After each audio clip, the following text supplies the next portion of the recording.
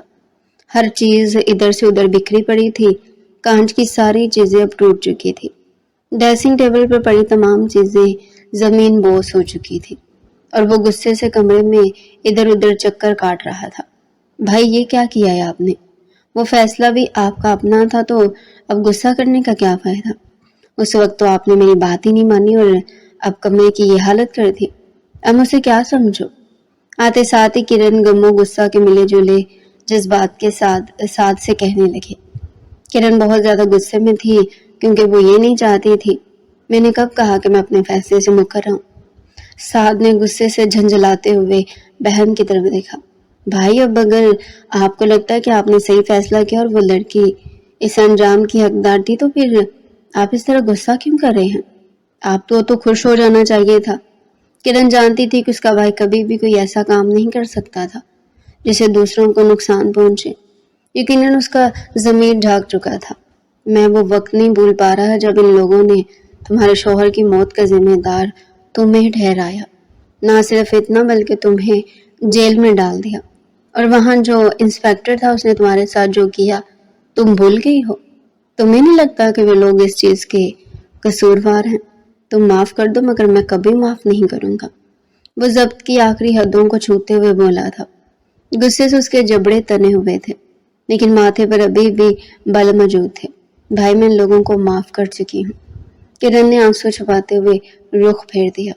لیکن میں معاف نہیں کروں گا۔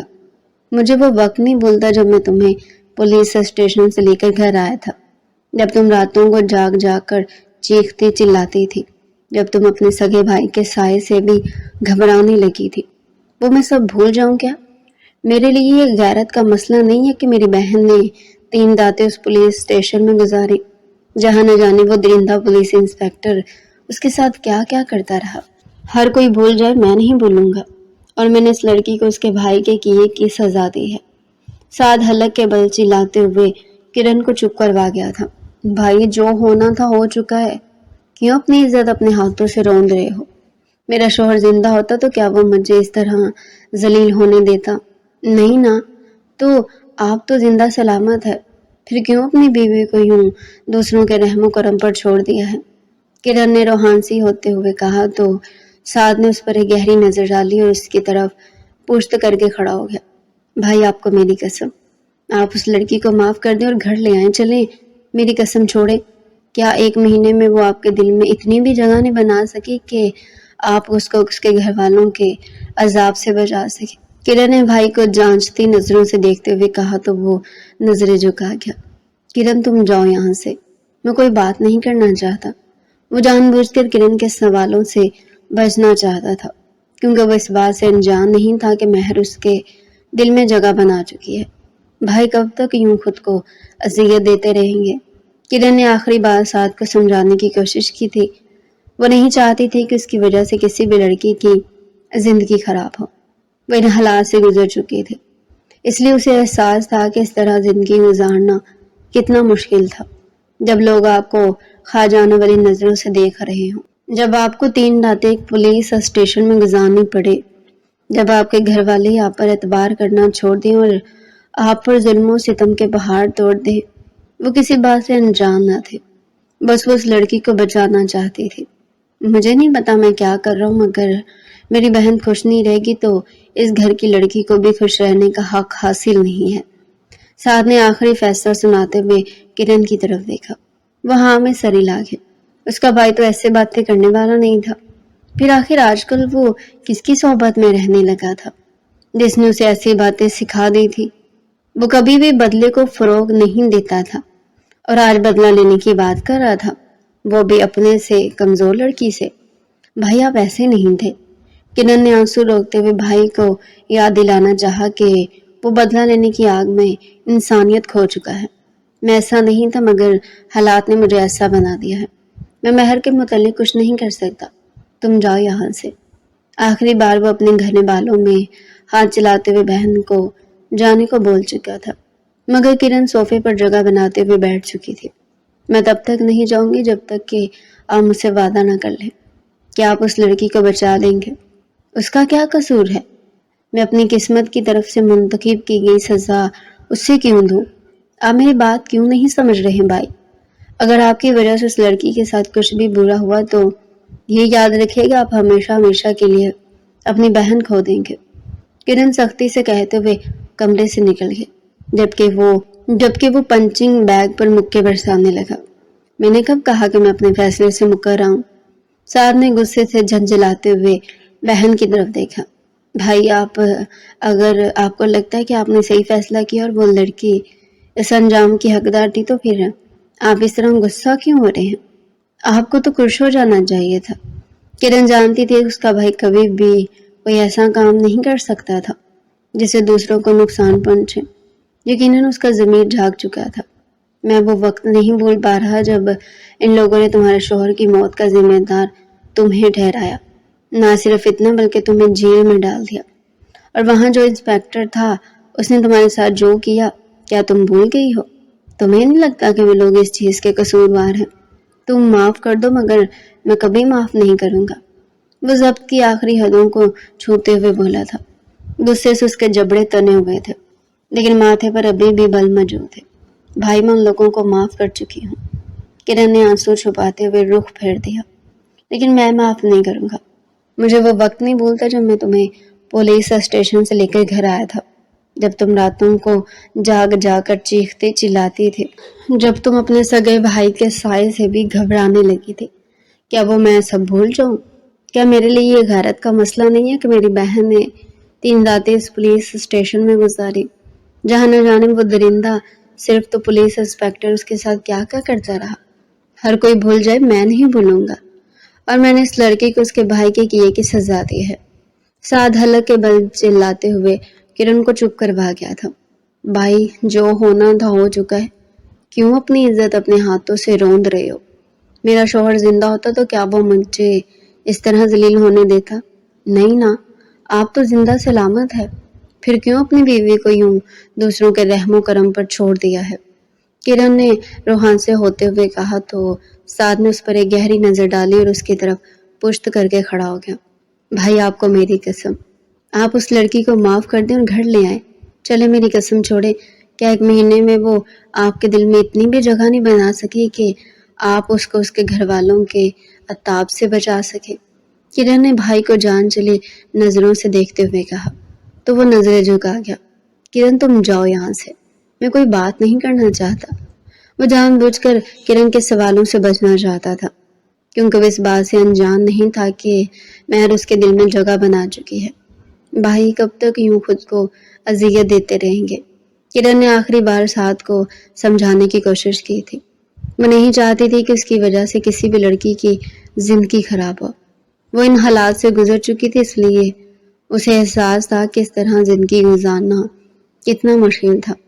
جب لوگ آپ کو جانچتی نظروں سے دیکھ رہے ہوں، جب آپ کو 3 راتیں ایک پولیس اسٹیشن میں گزارنی پڑے، جب آپ کے گھر والے ہی آپ پر اعتبار کرنا چھوڑ دیں اور آپ پر ظلم و ستم کے پہاڑ توڑ دیں، وہ کسی بات سے انجان نہ تھے، بس وہ اس لڑکی کو بچانا چاہتے تھے۔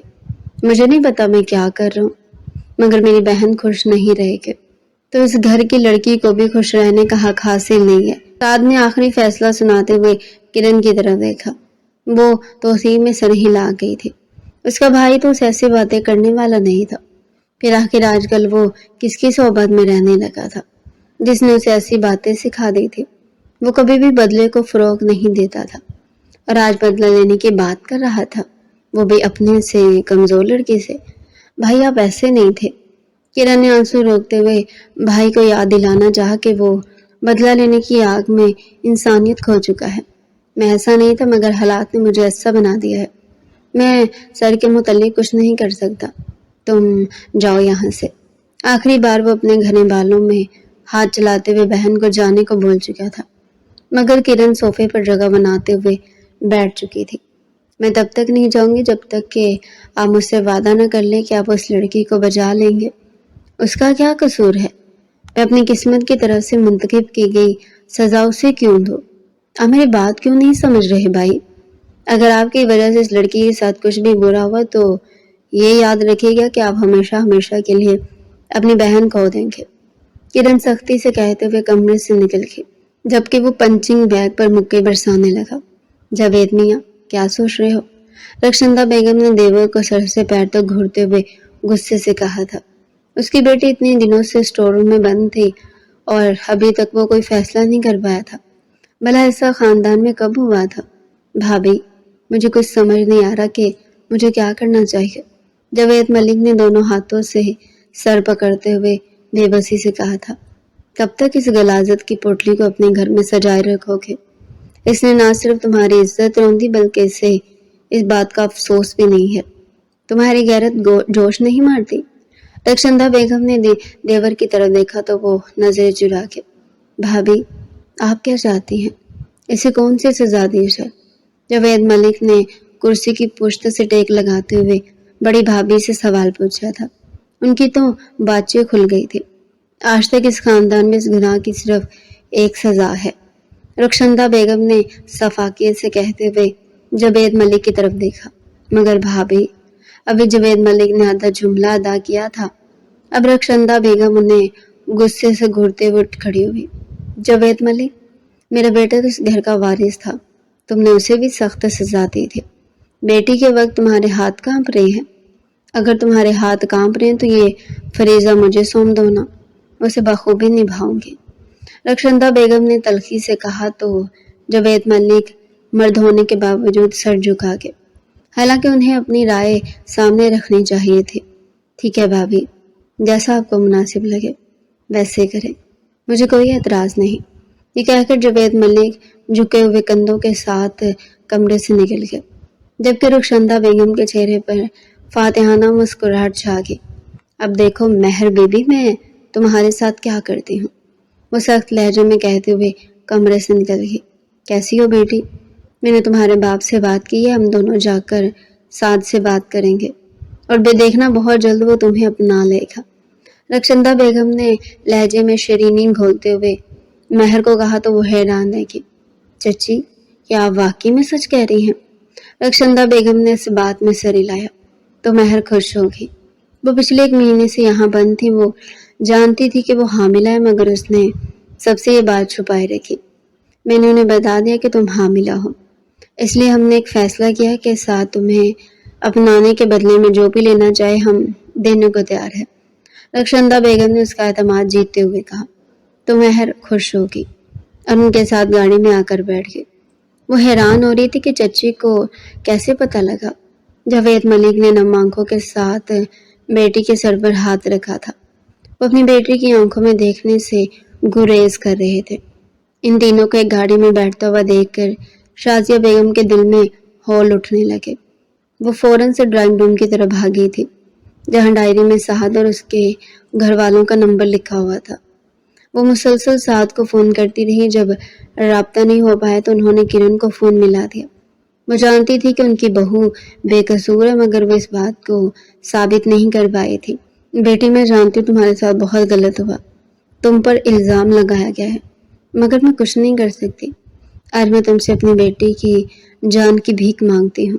وہ حاملہ ہے اور اس کا باپ اسے اس کی تائی کے ساتھ کہیں لے کر جا رہا ہے۔ مجھے پورا یقین ہے کہ وہ لوگ اسے زندہ نہیں چھوڑیں گے۔ سعد سے التجا کرو کہ وہ میری بیٹی کو بچا لے۔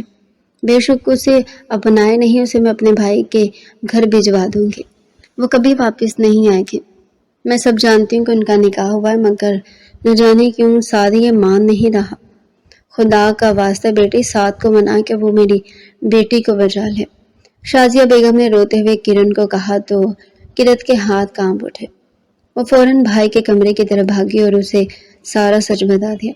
ایک پل کو تو سعد بھی پریشان ہو گیا تھا، دوسرے ہی پل وہ بغیر کچھ کہے گاڑی کی چابیاں اٹھاتا گارڈز کے ساتھ شازیہ بیگم کے بتائے ہوئے پتے پر روانہ ہو گیا تھا۔ جیسے ہی وہ ملک ڈیری فارم پہنچا، اس کے قدم تھم گئے، کیونکہ ان لوگوں نے مہر کے ہاتھ پاؤں باندھ کر اسے ایک پلر کے ساتھ باندھ رکھا تھا۔ رخشندہ بیگم کے ہاتھ میں پستول تھا، جبکہ جاوید ملک نم آنکھوں کے ساتھ بیٹی کو دیکھ رہے تھے۔ رک جاؤ، یہ کیا ہو رہا ہے؟ ہمت کیسے ہوئی میری بیوی پر پستول تاننے کی؟ سعد بغیر رخشندہ بیگم کو موقع دیے فوراً سے پستول کھینچ کر گارڈ کو پکڑا چکا تھا۔ آگے بڑھ کر اس نے مہر کو آزاد کیا اور چلاتے ہوئے رخشندہ بیگم کی طرف بڑھا۔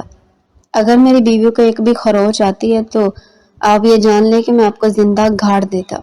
وہ چلاتے ہوئے رخشندہ بیگم کو ہوش کی دنیا میں واپس لا کر پٹک چکا تھا۔ لڑکے، تم ہوتے کون ہو دخل اندازی کرنے والے؟ تم اس عورت سے رشتے پر انکار کر چکے ہو، پھر کس حق سے اسے بچانے آئے ہو؟ وہ غصے سے چلاتے ہوئے کہنے لگی۔ پہلی بار ان کا منصوبہ ناکام ہوا تھا، آپ نے جو کیا وہ میں جانتا ہوں، بلکہ اس کے تو میرے پاس ثبوت موجود ہے۔ انکل، میں آپ کو بتاتا ہوں کہ اس عورت نے آپ سب لوگوں کے ساتھ کیا کیا ہے۔ آپ کو لگتا ہے کہ یہ آپ کے ساتھ مخلص ہے، ایسا نہیں ہے۔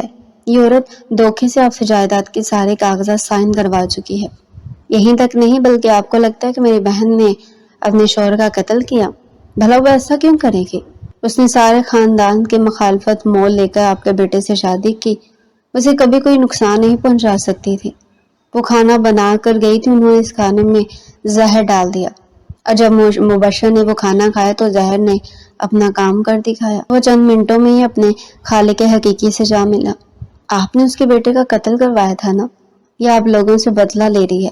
مہر کو مارنے کے پیچھے بھی اسی کی سازش تھی، اور آپ کی بڑی بیٹی مہرین، اس کے ساتھ جو کچھ بھی ہوا اس میں بھی اس عورت کا ہاتھ ہے۔ سعد حقارت سے کہتے ہوئے رخشندہ بیگم کو خوفزدہ کر گیا تھا۔ زندگی میں پہلی بار وہ گھبراہٹ کا شکار ہوئی تھی۔ آج تک اس رات سے کسی نے پردہ نہیں اٹھایا تھا، تو پھر سعد کو سب کچھ کیسے پتہ چلا؟ میں ان کی ملازمہ سے ملا، اس نے مجھے سب کچھ بتایا۔ سردار ہاشم خان خون بہاؤ میں جائیداد لینے کے قائل تھے، مگر یہ عورت ان سے ملی اور ونی لینے کو مجبور کیا۔ مجبوراً آپ کو مہرین کی شادی سردار ہاشم خان سے کرنی پڑی۔ یہ یہیں تک نہیں رکی، بلکہ سردار ہاشم خان کو جائیداد کے بدلے مہرین کو مارنے کا حکم دیا۔ وہ معمولی سا سردار چند ٹکے میں بک گیا اور پھر آپ کی بیٹی کو اس نے مار کر کنویں میں پھینک دیا۔ اس عورت نے مشہور کیا کہ وہ کسی اور کے ساتھ بھاگ گئی ہے۔ یہی نہیں، اس نے تو شازیہ آنٹی کو بھی مروانے کی کئی بار کوشش کی، مگر ہر بار ناکام رہی۔ میری بہن کا بچہ مروانے والی پھر اسے جیل بھجوا کر انسپیکٹر کے ہاتھوں اس کے ساتھ زیادتی کروانے والی بھی یہی ہے۔ اب تک میں آپ کو غلط سمجھتا رہا اور سوچتا رہا کہ مبشر اور آپ کی وجہ سے میری بہن کے ساتھ یہ سب ہوا، مگر میں غلط تھا، کیونکہ ان سب کے پیچھے تو رخشندہ بیگم کا ہاتھ تھا۔ وہ نفرت سے کہتے ہوئے جاوید ملک کو حیران کر گیا تھا۔ وہ اپنی بھابھی کی طرف دیکھنے لگے جو شرمندہ ہو کر سر جھکا چکی تھی۔ مانتی ہیں آپ یا ثبوت لاؤں؟ اتنا سارا بولنے پر سعد کی سانسیں پھول چکی تھی۔ وہ غصے سے اس عورت کو گھور رہا تھا جس کی سچائی آج اس کے سامنے آئی تھی۔ اس عورت کی وجہ سے وہ اپنی بیوی اور بچے کو کھونے چلا تھا۔ ہاں، میں نے یہ سب کیا ہے کیونکہ تم لوگوں نے مجھے مجبور کیا۔ پہلے میرا شوہر اس شخص کے برے کرموں کی وجہ سے ابدی نیند سو گیا، پھر اس نے میرے بیٹے اور بہو کو مروا دیا، جبکہ یہ جانتا تھا کہ میری بیٹی حاملہ ہے، مگر ان لوگوں نے پتھر مار مار کر اسے مار ڈالا۔ میرے بیٹے نے آخری سانسیں میری گود میں لی ہیں۔ مجھے اس کے دکھ پتہ ہیں۔ جب میں خوش نہیں رہی تو یہ لوگ کیسے خوش رہ سکتے ہیں؟ میں یہ نہیں ہونے دے سکتی تھی۔ میں نے جو کیا بالکل ٹھیک کیا، اور جہاں تک جائیداد کی بات ہے تو اس پر سب سے زیادہ حق میرا ہے، کیونکہ میرا بیٹا اس خاندان کا ولی عہد تھا، مگر اس شخص نے جان بوجھ کر میرے بیٹے کو مروایا تاکہ اس کا بیٹا اس ریاست پر حکومت کر سکے۔ میں مانتی ہوں میں نے یہ سارے قتل کیے ہیں، وہ نفرت سے کہتے ہوئے جاوید ملک کی طرف دیکھنے لگے۔ جاوید ملک کا بس نہیں چل رہا تھا کہ بھابھی کو گولیوں سے بھون دے۔ اسی وقت پولیس انسپیکٹر آئے، انہوں نے ریکارڈنگ کر لی تھی۔